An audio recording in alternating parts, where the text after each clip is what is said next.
Subscribe کریں ہمارا channel التذکیر اور ویڈیو کو سب سے پہلے دیکھنے کے لیے دبائیں بیل آئیکن۔ الحمد للہ رب العالمین،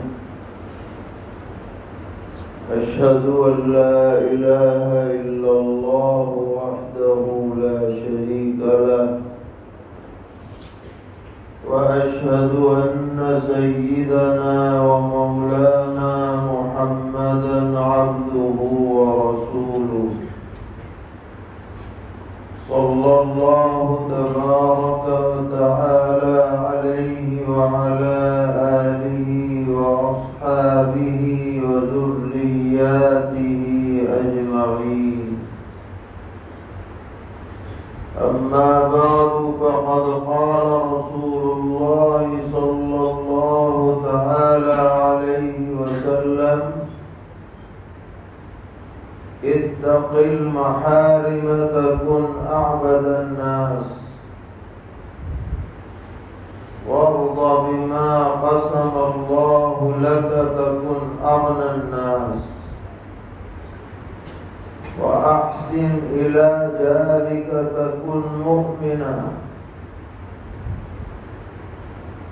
وأحب لأخيك ما تحب لنفسك تكن مسلما، ولا تكثر الضحك فإن الضحك تميت القلب، فإن كثرة الضحك تميت القلب، أو كما قال عليه الصلاة والسلام۔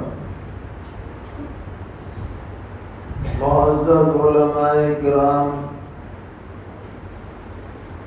بزرگوں، بھائیوں اور نوجوان ساتھیوں،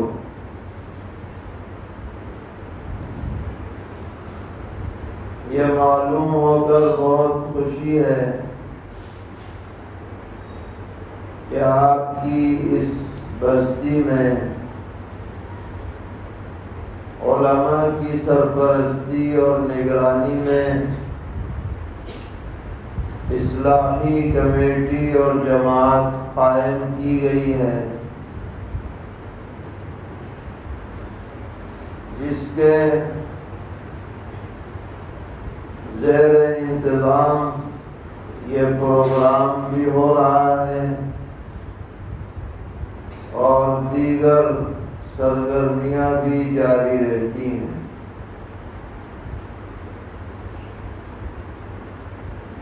یہ بہت ہی قابل قدر اقدام ہے۔ ہر بستی میں، ہر علاقے میں ایسے افراد ہونے چاہیے جو معاشرے کی اصلاح کے بارے میں فکر مند ہوں۔ کسی بھی کام کو کرنے کے لیے سب سے پہلے فکر کی ضرورت پڑتی ہے، عمل بعد میں انجام پاتا ہے۔ اگر فکر ہی نہ ہو تو یا تو عمل ہوگا نہیں، یا ہوگا تو صحیح نہیں ہوگا۔ اس کی مثال ایسی ہے جیسے آپ کو یہاں سے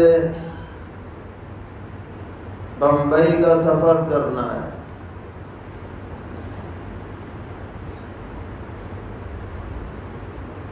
اب آپ نے پہلے ارادہ کیا کہ مجھے جانا ہے، اس کے بعد اب اگلا مرحلہ آئے گا کہ بھئی کیسے جانا ہے، گاڑی سے جانا ہے، بس سے جانا ہے، ٹرین سے جانا ہے، کب جانا ہے۔ یہ مرحلے ارادے کے بعد وجود میں آتے ہیں، اور اگر ارادہ ہی نہیں ہے تو کون جا رہا ہے؟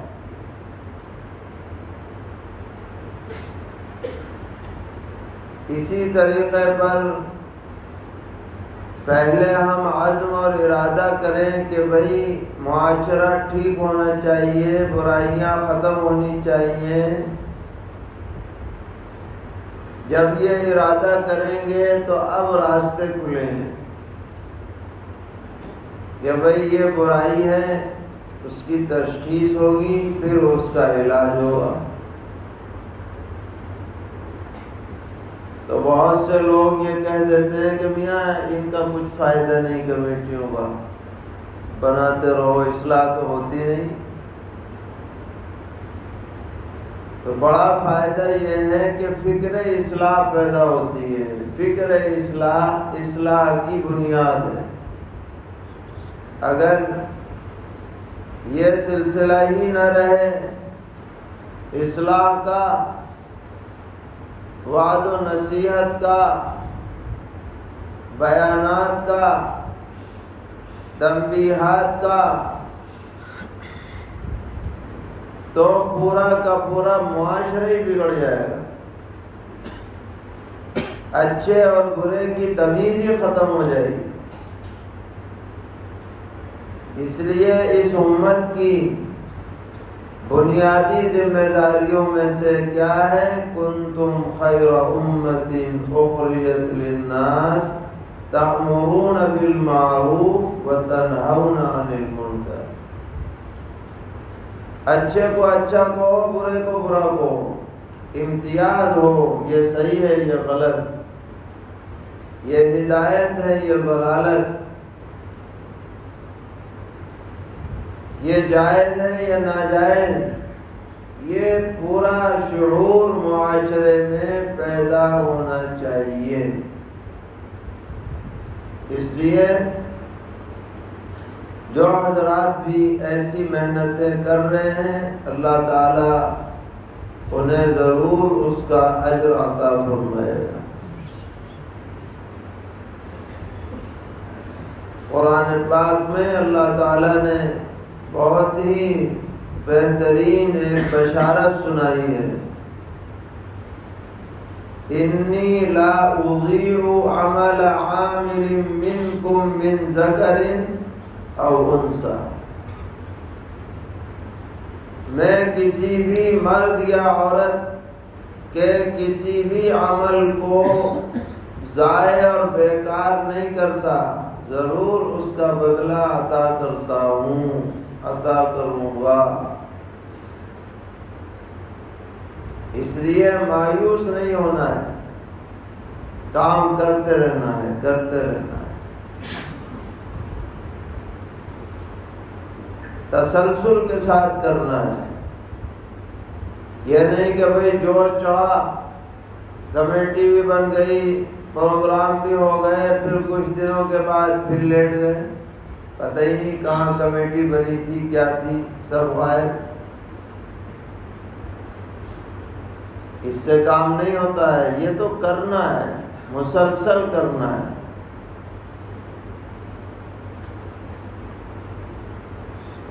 اللہ تعالیٰ کو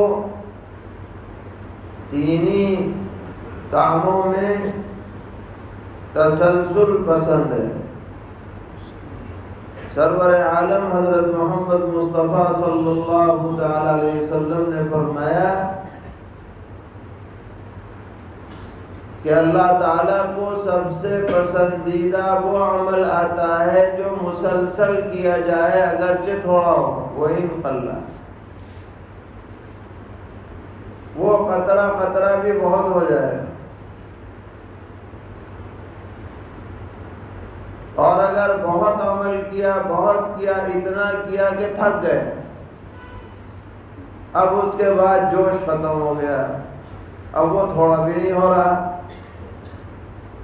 تو جب سال بھر میں حساب لگایا جائے گا تو یہ بہت کم بیٹھے گا، یہ جو جوش والا عمل ہے، اور وہ جو تسلسل والا ہے وہ بہت ہو جائے گا۔ روزانہ اگر آپ معمول بنا لیں کہ ہر نماز کے بعد استغفار پڑھنا ہے، آیت الکرسی پڑھنی ہے، سورہ اخلاص پڑھنی ہے، اور ناغہ نہ کرے بالکل. حالانکہ یہ 2-3 منٹ کا بھی نہیں ہے، عملی ہے.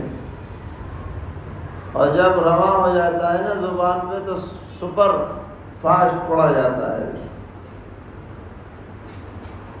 جیسے ہماری نمازیں سپر فاسٹ یاد ہو گئی، سوتے سوتے بھی صحیح چلتی ہے. اور علماء کی التحیات تو بہت ہی زبردست یاد ہے، ادھر شروع ہوئی ادھر ختم، فوراً انگلی اٹھ جائے گی. لیکن جب آپ سال بھر میں اس کا 360 دن کا حساب لگائیں گے تو وہ کتنا بڑا ذخیرہ بیٹھے ہے چھوٹا، مگر جمع ہوتے ہوتے کیا ہے بہت بڑھ جائے گا. اس لیے ہمیں عمل کرتے رہنا ہے. اس کا اثر ظاہر ہوگا، کبھی نظر آئے گا کبھی نہیں نظر آئے گا، اس کی وجہ سے کام چھوڑنا نہیں. حکیم الامت حضرت اقدس مولانا شاہ اشرف علی تھانوی نور اللہ مرقدہ کے مواعظ مشہور ہیں، 20 جلدوں میں چھپ گئے، بلکہ وہ بعد والوں کے لیے بہت بڑا سرمایہ ہے. انہیں دیکھ دیکھ کے آدمی بہت بیان کر سکتا ہے. تو حضرت کے بیانات ہوا کرتے تھے 2 گھنٹے 2.5 گھنٹے کے بیان ہوتے تھے. اس زمانے میں ٹیپ ریکارڈ بھی نہیں تھے، لکھنے والے بیٹھے رہتے تھے، بجلی بھی نہیں تھی.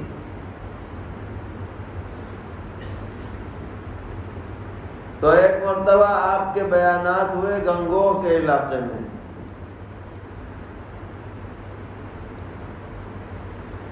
تو آپ ملنے کے لیے تشریف لے گئے. امام ربانی قطب عالم حضرت گنگوہی رحمۃ اللہ علیہ سب کے سرپرست ہیں.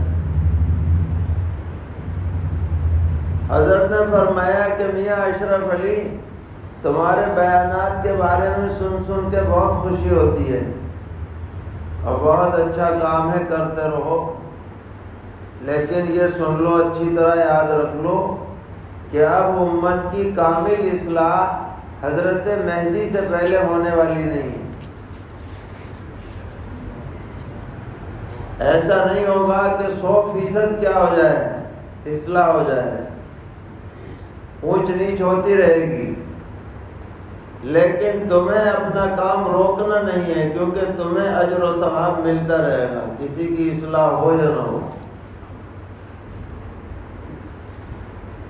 تو حضرت کے اس جملے سے بڑا حوصلہ ملتا ہے کام کرنے والوں کے لیے. کیونکہ آج کل لوگوں کی زبانوں پہ یہ باتیں آتی ہیں کہ میاں اتنے بیانات ہو رہے ہیں، اتنی جماعتیں چل رہی ہیں، اتنی کمیٹیاں چل رہی ہیں، یہ ہو رہا ہے، فرق تو کچھ نظر آ نہیں رہا. ایسا نہیں ہے کہ نظر نہیں آ رہا. ارے بھائی اتنے لوگ یہاں بیٹھے ہوئے ہیں، یہ بھی تو ایک اثر ہی ہے. بتائیے، اگر آج سے 15-20 سال پہلے سے سناٹا ہو جاتا، کوئی بیان نہ ہوتا، کوئی تقریر نہ ہوتی، کوئی محنت نہ ہوتی، تو کیا یہ آج نظر آ سکتے تھے؟ یہ مسجدیں آباد رہ سکتی تھیں؟ یہ مدرسے چل سکتے تھے؟ تو یہ کہنا غلط ہے کہ اثر نہیں ہے. ہاں، کامل اثر جیسا ہم چاہتے ہیں ہو سکتا ہے وہ نہ ہو، تو اس سے ہمیں دل برداشتہ نہیں ہونا ہے. کیونکہ ہمارا کام کیا ہے؟ دین کو آسان انداز میں امت تک پہنچا دینا. یہ ہماری ذمہ داری ہے، یہ ہمارا کام ہے.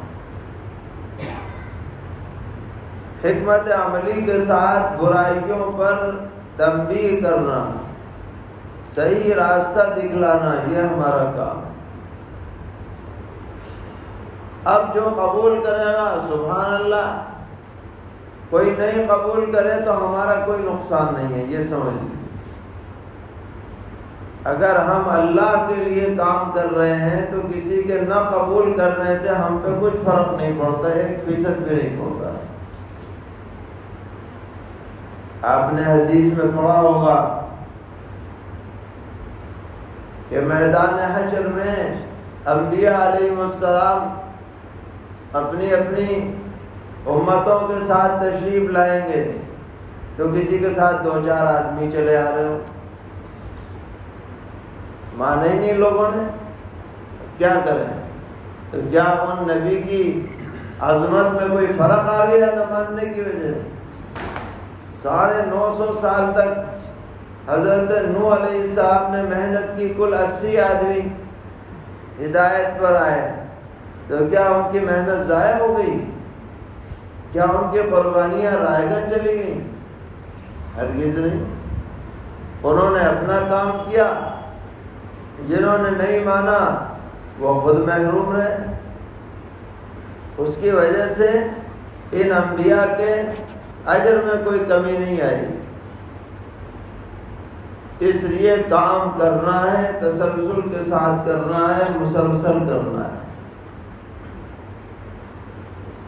ہمارے ہاں جماعتیں آتی ہیں ملنے کے لیے، تو ہم ان سے کہتے ہیں کہ یہ جو جماعت کا عمل ہے نا، 40 دن ہے، 4 مہینے ہیں، سال بھر ہے، یہ ٹریننگ کے لیے ہے، تربیتی نظام بنایا گیا ہے۔ جیسے مدرسے کے اندر نصاب بنایا، بھئی 8 سال کا نصاب ہے، کہیں 6 سال کا نصاب ہے، کوئی اصطلاحی طور پر یہ کوئی فرض واجب کچھ نہیں ہے۔ ایسا بھی ہو سکتا ہے کہ کوئی آدمی 2 سال کا نصاب 1 ہی سال میں پڑھ لے، زیادہ ذہین ہو، تو یہ نہیں کہ اس نے ترک کر دیا، کوئی فرض چھوٹ گیا اس سے۔ ایسے ہی کوئی آدمی اگر 1 چلہ بھی نہ دے لیکن پکا دیندار ہو، تو یہ نہیں کہا جائے گا کہ اس نے چلہ نہیں لگایا لہذا اس کی کوئی حیثیت نہیں، یا یہ سال لگایا وہ نہیں ہے لہذا اس کی کوئی حیثیت نہیں۔ یہ تو سب انتظامی چیزیں ہیں۔ تربیت کے لیے آپ کو نکالا گیا کہ بھئی آدمی اپنے گھر پر رہتا ہے تو 10 تقاضے رہتے ہیں، اب بچہ بیمار ہے، اب بیوی کو یہ کام ہے، اب نون تیل لکڑی کا انتظام کرنا ہے، تو چاہ کر کے بھی آدمی کبھی نہیں لگ پاتا، تو چلو الگ ہو، اب مسجد والے نظام میں یہ وقت گزارو۔ مقصود کیا ہے کہ جب تم واپس جاؤ تو بھی دین پر ایسے ہی عمل کرنے والے رہو جیسے اس چلے کے زمانے میں عمل کرتے رہے۔ یہ ہے اصل مقصد۔ آپ نے 40 دن گزارے، مسجد میں گزارے، کوئی تکبیر اولا جماعت فوت نہیں ہوئی، کیونکہ مسجد میں جماعت کا اصول ہے کہ آپ کسی کے گھر نہیں ٹھہریں گے، کسی کے ہوٹل میں نہیں ٹھہریں گے، لاج میں نہیں ٹھہریں گے، مسجد میں ٹھہرنا ہے، امیر ہو، کبیر ہو، غریب ہو، کوئی بھی، تاکہ جھک مار کے جماعت سے نماز پڑھی جا سکے۔ مجبوری کی بات الگ ہے، مگر اصول یہی۔ اب یہ جو عادت بنی ہے آپ کی 40 دن میں، 4 مہینے میں، آپ کامیاب جب ہوں گے جب واپس جا کر اس عادت کو برقرار رکھیں۔ اسی کا نام ہے استقامت۔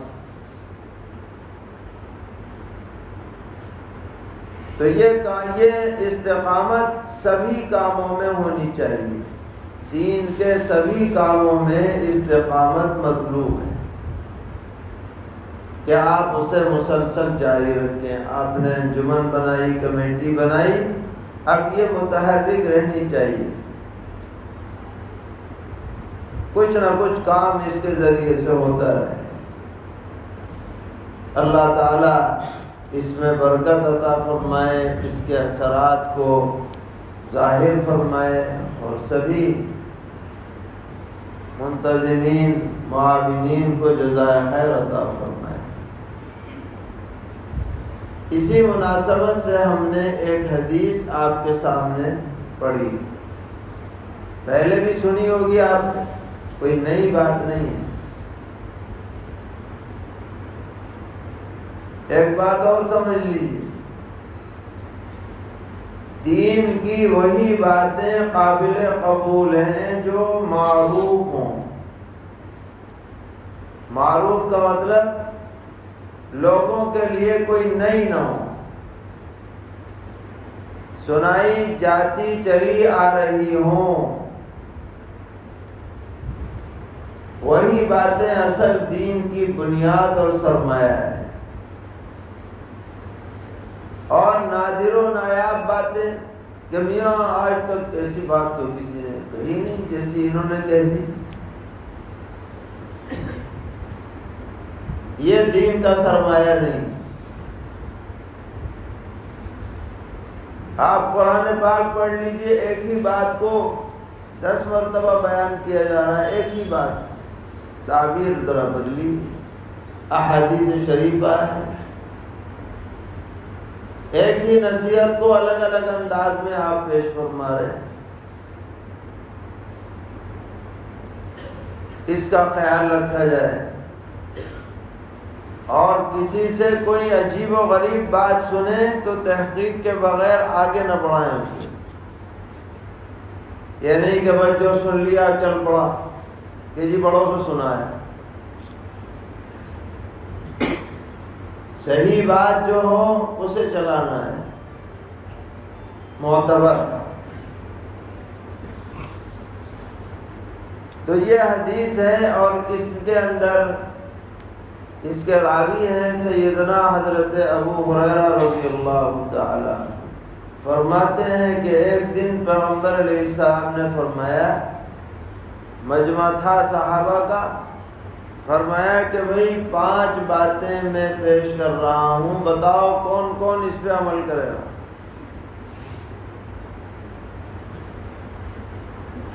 تو حضرت ابو ہریرہ رضی اللہ تعالی عنہ نے ہاتھ اٹھا دیا کہ جی میں کروں، پکا وعدہ ہے۔ تو نبی اکرم صلی اللہ تعالی علیہ وسلم نے حضرت ابو ہریرہ رضی اللہ تعالی عنہ کا ہاتھ پکڑا۔ کسی بات کی اہمیت کو بتلانے کے لیے ایسے گفتگو کی جاتی ہے، ہاتھ پکڑ۔ اور پھر 5 باتیں آپ نے انگلی پر گنا دی کہ number 1، number 2، number 3، number 4، number 5۔ تو ظاہر ہے کہ اہم باتیں ہوں گی نا، جو اس طرح سے آپ نے لوگوں سے کہا اور پھر سنایا اور پھر گنوایا، اہم ہی باتیں ہوں گی۔ ویسے تو آپ کی ہر بات اہم ہے، سر آنکھوں پر ہے، لیکن جس کی اہمیت خود آپ بیان فرماتے ہیں اس کے اہم ہونے میں کیا شک۔ تو آپ نے 5 باتیں ارشاد فرمائیں۔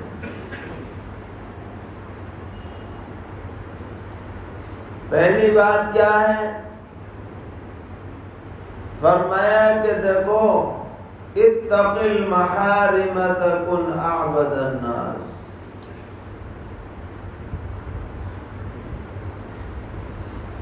اللہ کی حرام کردہ چیزوں سے بچتے رہو تو تم سارے لوگوں میں سب سے بڑے عبادت گزار بن جاؤ گے۔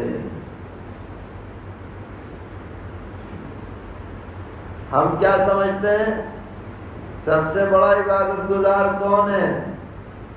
جس کے ہاتھ میں ہر وقت تسبیح ہو، جو ہر وقت مسجد میں بیٹھا رہے، جو نفلیں پڑھتا رہے، جو قرآن پڑھتا رہے، اس کو سمجھتے ہیں یہ بہت بڑا صوفی ہے، کہتے ہیں یا نہیں؟ لیکن پیغمبر علیہ السلام نے کیا فرمایا کہ اصل چیز ہے اللہ کی حرام کردہ باتوں سے، یعنی گناہوں سے بچتے رہنا. چاہے نماز زیادہ نہ پڑھو، تسبیح میں بھی پابندی نہ ہو، اور بھی کوئی کام نہ کرو، مگر گناہ سے دور رہو. تمہارا نامہ اعمال گناہ کی گندگی سے محفوظ ہو تو تم اللہ کی نظر میں سب سے بڑے کیا بن جاؤ گے؟ عبادت گزار بن جاؤ.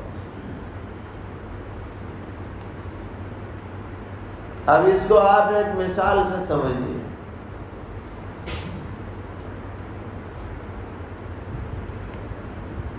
ایک فیکٹری ہے، اس میں روزانہ 1000 عدد سامان بنتا ہے. کتنے عدد؟ 1000.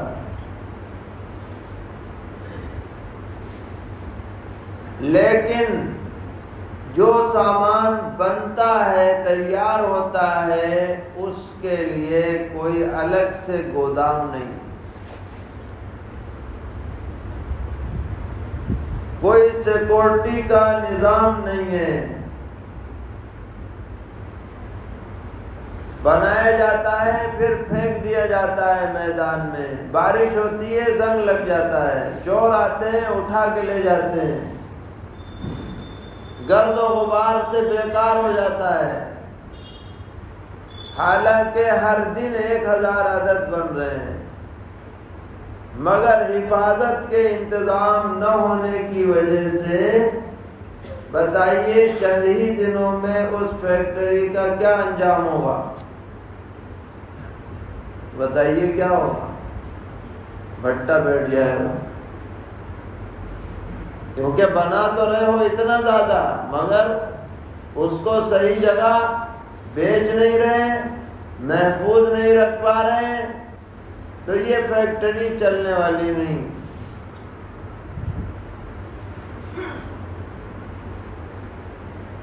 اسی طرح جو آدمی مسلسل نمازیں پڑھتا ہے، روزے رکھتا ہے، تسبیحات پڑھتا ہے، مگر زبان بے قابو ہے، مسجد سے نکلا اور ماں بہن کی شروع ہو گیا.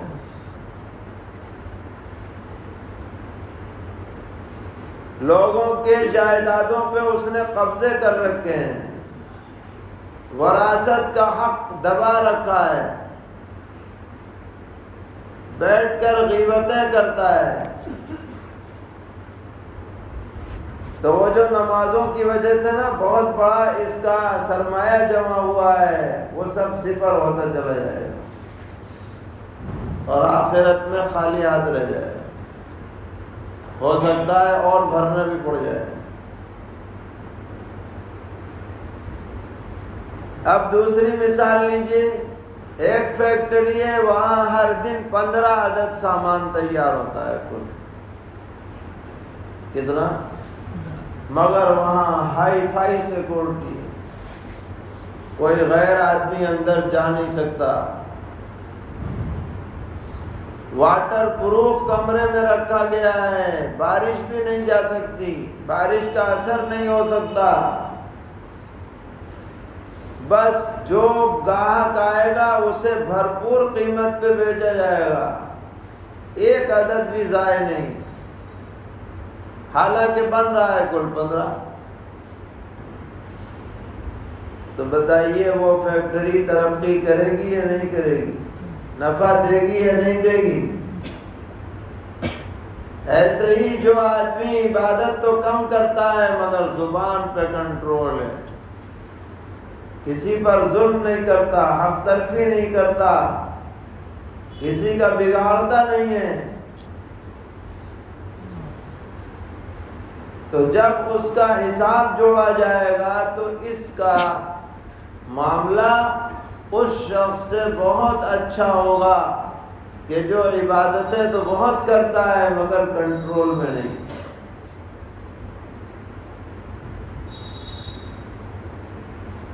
حضرت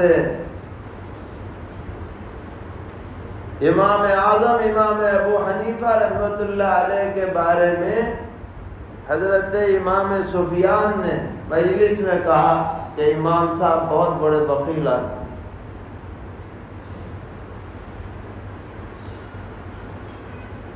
حاضرین حیرت میں رہ گئے کہ امام صاحب کی تو سخاوت مشہور ہے، آپ کہہ رہے ہیں بخیل ہیں۔ فرمایا اپنی نیکیوں کے بارے میں بخیل ہیں، کسی کو نیکی دیتے ہی نہیں، یعنی برائی نہیں کرتے تو نیکی نہیں دیتے۔ ہم لوگ نہیں ہیں نیکیوں کے بارے میں بخیل، ہماری نیکیاں تو سیکنڈوں میں ادھر سے ادھر چلی جاتی ہیں، ہمیں پتہ ہی نہیں چلتا۔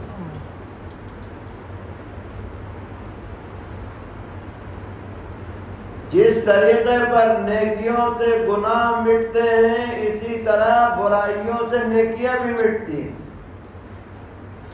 دونوں طرف کا معاملہ ہے۔ اچھا خاصا آدمی دین کے کام میں لگے، عبادات کرے، عبادت والے ماحول میں رہے، اور پھر کوئی غلط فلم دیکھ لے، وہ ساری اسٹیم جو پیدا ہوئی تھی نا وہ غبارے کی ہوا کی طرح نکل جائے گی، یہ کرائے پہ پانی پھر جائے گا۔ اس لیے آپ نے بہت ہی بہترین بات ارشاد فرمائی کہ بھئی اگر پکے عبادت گزار بننا چاہتے ہو تو گناہ سے بچو، تب کام چلے۔ اتق المحارم تکن اعبد الناس۔ تو بتائیے ہم سب بڑے عبادت گزار بننا چاہتے ہیں یا نہیں چاہتے؟ جو چاہتا ہو وہ ہاتھ اٹھا دے۔ اب یہ بنے گا کیسے؟ بنے گا کیسے؟ جب یہ عزم اور پختہ ارادہ ہو کہ ہم بالقصد کوئی گناہ نہیں کریں گے۔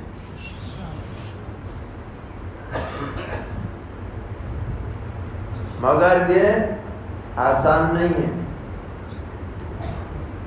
کیونکہ شیطان بھی ہاتھ دھو کے پیچھے پڑا ہوا ہے اور نفس تو ہے ہی لگا ہوا ہے۔ عزم کے باوجود بھی گڑبڑ ہو سکتی ہے۔ اب کیا کرنا ہے؟ گناہ پر قائم نہیں رہنا ہے۔ گناہ اگر ہو جائے تو جب تک اس سے توبہ آدمی سچی نہ کر لے چین نہ ہے، نہ بھوک لگے، نہ پیاس لگے، نہ نیند آئے، رو دھو کے معاملہ صاف کر لے۔ یہ ہمارا ارادہ ہونا چاہیے۔ اللہ تعالیٰ ہمیں توفیق عطا فرمائے۔ یہ تو ایک بات ہو گئی۔ دوسری بات یہ بتائیے کہ ہم میں سے کون آدمی ایسا ہے جو مالدار بننا نہیں چاہتا؟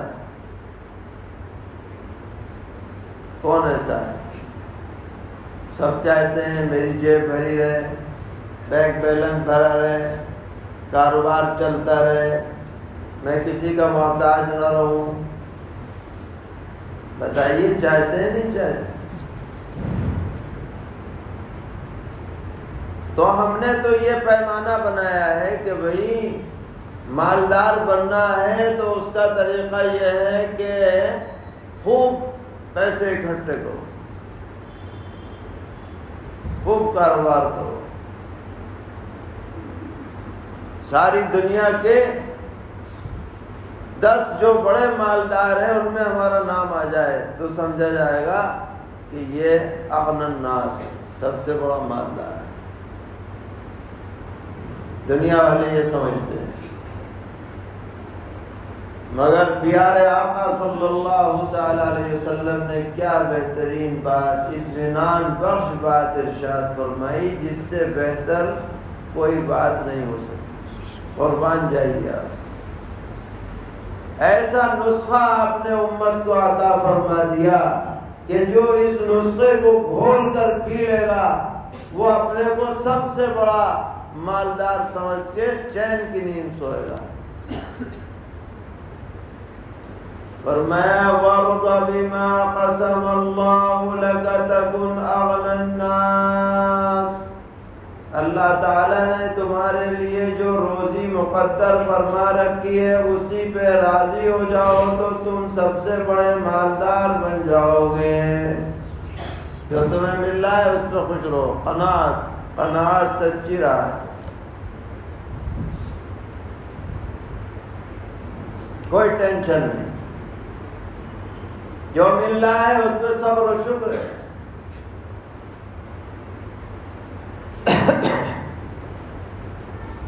اس کا طریقہ کیا ہے؟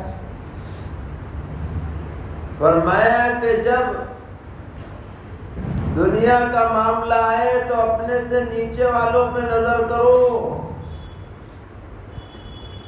کہ تمہیں 2 وقت روٹی مل رہی ہے، بہت لوگ ایسے ہیں جنہیں 1 وقت بھی نہیں ملتی۔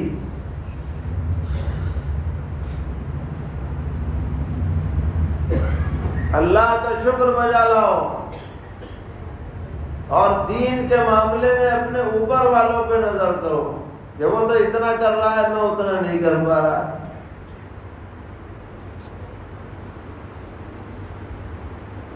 ترمذی شریف میں روایت ہے،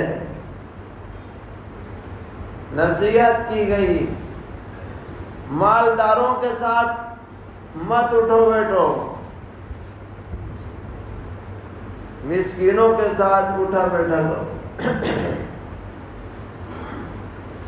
تو راوی کہتے ہیں کہ جب میں مالداروں کے ساتھ بیٹھتا تھا تو ہمیشہ ٹینشن میں رہتا تھا، اس کی گاڑی ایسی، اس کا سواری ایسی، اس کا کپڑا ایسا، میرے پاس ایسا نہیں ہے، بس ہر وقت دماغ۔ اس کے بعد میں نے فقراء کے ساتھ بیٹھنا شروع کر دیا تو میں راحت میں ہوں، کوئی ٹینشن نہیں ہے، شکر بجا لا رہا ہوں کہ اللہ تعالیٰ نے مجھے بہت دے رکھا ہے۔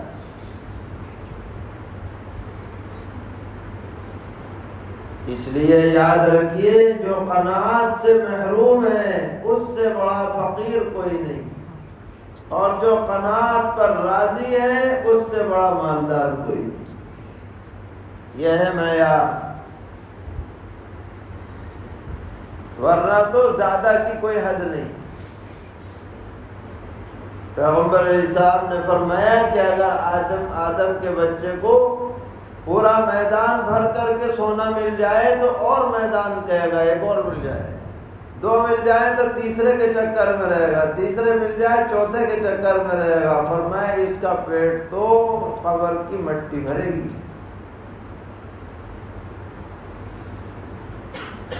اس لیے اللہ تعالیٰ نے جو کچھ بھی عطا کیا اس پر راضی رہنا چاہیے۔ اسباب اختیار کرو، محنت مشقت کرو، جو طریقے ہیں حلال ان کو اپناؤ، پھر جو اللہ تعالیٰ دے دے اس پر راضی ہو جاؤ۔ یہ ہے دین کا طریقہ، عافیت والا راستہ۔ اس کے بعد تیسری نصیحت آپ نے فرمائی، احسن الی جارک تکن مؤمنا، ای مؤمنا کاملا، اپنے پڑوس کے ساتھ اچھا برتاؤ کرو، اس کے دکھ درد میں شریک رہو، اس کی خوشی میں شریک رہو، اپنی ذات سے اسے کوئی تکلیف مت پہنچاؤ، تو تم پکے مومن بن جاؤ، کامل مومن۔ اور آج ہمارا کیا ہے، جھگڑا ہی سب سے زیادہ اپنے پڑوسیوں سے، اور کس بات پر ہے؟ نالی ادھر کو نکلے گی، چھجا یہاں کو نکلے گا، آپ چکیے اس نے دبا لی، اسی پہ ہو، بتائیے 2-4 گز پہ لڑائی ہو رہی، کھیت کی منڈیروں پہ لڑائی ہو رہی۔ ارے اگر چلا بھی جائے پڑوسی تو ہے، پڑوسی کا بھی حق ہوتا ہے۔ تو یہ ایمان کا تقاضا ہے کہ آدمی پڑوسیوں کے ساتھ اچھا برتاؤ کرے، ان کے لیے وسیع الظرف ہو، ان کے لیے ہمدرد ہو، خیر خواہ ہو۔ اس کے بعد آپ نے چوتھی بات ارشاد فرمائی، کہ وَأَحِبَّ لِأَخِيكَ مَا تُحِبُّ لِنَفْسِكَ تَكُنْ مُسْلِمًا أَيْ مُسْلِمًا كَامِلًا، جو اپنے لیے پسند ہے وہی اپنے بھائی کے لیے بھی پسند کرو تو تم سچے پکے کامل مسلمان بن جاؤ۔ اس کی اچھائی پسند ہے، اس کی اپنے لیے اچھائی پسند ہے تو اس کے لیے بھی اچھائی پسند کرو، اپنے لیے برائی ناپسند ہے اس کے لیے بھی برائی ناپسند کرو۔ اگر یہ جذبہ کسی انسان کے دل میں پیدا ہو جائے تو کوئی لڑائی نہ ہو دنیا میں۔ ساری لڑائی اسی لیے ہوتی ہے، اپنے لیے کچھ ہے دوسرے کے لیے کچھ ہے، لڑائی کی بنیاد ہی ہے۔ اس کے بعد آخر میں آپ نے 5ویں نصیحت فرمائی کہ لا تکثر الضحک، زیادہ ٹھٹھول مت کیا کرو، کیونکہ زیادہ ہنسنے ہنسانے سے دل مردہ ہو جاتا ہے۔ آپ نے پڑھا ہوگا سیرت کے اندر کہ نبی اکرم علیہ السلام پوری حیات طیبہ میں کسی نے آپ کو کھل کر ہنستے ہوئے نہیں دیکھا، پوری 63 سالہ حیات۔ زیادہ سے زیادہ تبسم ہوتا تھا جس میں کبھی کبھی دندان مبارک ظاہر ہو جاتے تھے، بس بہت ہنسی کی بات ہوئی تو اتنی۔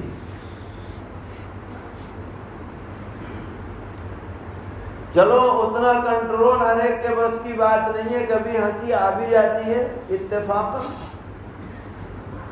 لیکن یہ کیا کہ ہر مجلس میں ہنسے چلے جا رہے ہیں، لوٹ پوٹ ہوئے جا رہے ہیں۔ اور اب تو یہ ایک فن بن گیا ہے، کامیڈی کا فن ہے، جھوٹی سچی باتیں بیان کر کے لوگوں کو ہنساتے ہیں، اسی کو بہت بڑا کمال سمجھا جا رہا ہے۔ دیکھنے والے بھی ہنستے رہتے ہیں، خود بھی ہنستا رہتا ہے، پوری پوری مجلس لوٹ پوٹ ہوئے چلی جا رہی ہے۔ یہ سب آخرت سے غفلت کی دلیل ہے کہ گویا ہمیں مرنا نہیں ہے، بس ہنسنا ہی ہنسنا ہے۔ اس سے دل مردہ ہو جاتا ہے، چہرے کی رونق چلی جاتی ہے، آدمی کا وقار کیا ہوتا ہے، مجروح ہوتا ہے۔ لا تکثر الضحک، کیسی آپ نے کارآمد بات ہمیں بتائی ہے، تنبیہ کی ہے۔ تکثر کی بات اس لیے فرمائی کہ بے اختیار ہنسی تو کسی کو بھی آ سکتی ہے، وہ روکے نہیں رکتی، لیکن یہ کہ بس ہنسے ہی چلے جا رہے ہیں، لطیفے پہ لطیفے، لطیفے پہ لطیفے، پوری مجلس کو لوٹ پوٹ کر رکھا ہے بالقصد بالارادہ۔ یہ سب واہیات باتیں ہیں، اس سے دل مردہ ہو جاتے ہیں، اس سے آدمی پر غفلت چھا جاتی ہے۔ ایسی چیزوں سے ہمیں بچنا ہے۔ پیغمبر علیہ السلام نے فرمایا بہت بڑی تباہی ہے، ویل لہو ویل لہو ویل لہو، بربادی ہے، لعنت ہے ایسے آدمی پر جو صرف لوگوں کو ہنسانے کے لیے جھوٹ بولے۔ آج ایسے لطیفے کو گوئی کے لوگ پیدا ہو گئے جو صرف جھوٹی باتیں، 100% جھوٹی، مگر صرف اس لیے کہ لوگ ہنسیں، اسی کے وہ پیسے لیتے ہیں، فن بنا لیا اسے، معاش بنا لیا اسی کو۔ تو اس کا دین سے کوئی لینا دینا نہیں۔ یہ اس طرح کی قوموں کی باتیں ہیں جن کے ہاں آخرت کا کوئی تصور نہیں، اسلام میں اس کی گنجائش نہیں۔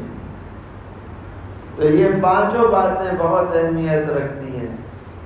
نمبر 1 گناہوں سے بچے، نمبر 2 اللہ کے عطا کردہ فیصلے پر اور روزی پر راضی رہیں، اور نمبر 3 پڑوسیوں کے ساتھ اچھا برتاؤ کریں، نمبر 4 اپنے بھائی کے لیے بھی ویسی ہمدردی رکھیں جیسے اپنی ذات کے لیے ہوتی ہے، اور نمبر 5 ہنسی اور ٹھٹول سے اپنے کو بچائے۔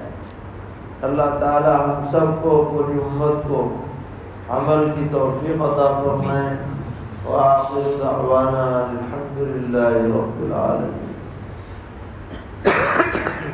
اللهم لك الحمد ولك الشكر لا نحصي ثناء عليك أنت كما أثنيت على نفسك ولله الحمد رب السماوات ورب الأرض رب العالمين وله الكبرياء في السماوات والأرض وهو العزيز الحكيم۔ اللهم صل وسلم وبارك وترحم وتحنن على سيدنا وحبيبنا وشفيعنا ومولانا محمد وعلى آل سيدنا وحبيبنا وشفيعنا ومولانا محمد كما صليت وسلمت وباركت وترحمت وتحننت على سيدنا إبراهيم وعلى آل سيدنا إبراهيم إنك حميد مجيد۔ الہ العالمین ہم سب کے چھوٹے بڑے گناہوں کو معاف فرما، ہماری سیئات کو حسنات میں مبدل فرما، آئندہ کی زندگی الہ العالمین پہلے کی زندگی سے بہتر بنا، اور مرتے دم تک اپنے دین پر استقامت نصیب فرما، دین پر زندگی، دین ہی پر موت عطا فرما۔ الہ العالمین اس مجلس کو بے حق قبول فرما، تمام حاضرین کی جائز حاجات کو پورا فرما، پورے علاقے پر رحمتوں کا نزول فرما، گھر گھر میں دینداری کے مظاہر پیدا فرما، نسلوں میں دین و ایمان کی بقا کے فیصلے فرما، ہمارے مرحومین کی مغفرت فرما، بیماروں کو شفا عطا فرما، قرضداروں کے قرضوں کی ادائیگی کا غیب سے انتظام فرما، پریشان حالوں کی پریشانیوں کو دور فرما، مصیبت زدوں کی حاجت روائی فرما۔ جو بھی خیر کی باتیں پیغمبر علیہ السلام نے اور آپ کے نیک بندوں نے آپ سے مانگی ہیں وہ سب ہمیں بھی نصیب فرما، اور جن شرور سے انہوں نے پناہ چاہیے ان سب سے ہمیں بھی پناہ عطا فرما۔ ان دعاؤں کو اپنے حبیب صلی اللہ تعالی علیہ وسلم کے صدقے میں قبول فرما۔ صلی اللہ تعالی علی خیر خلقہ محمد آلہ وصحبہ۔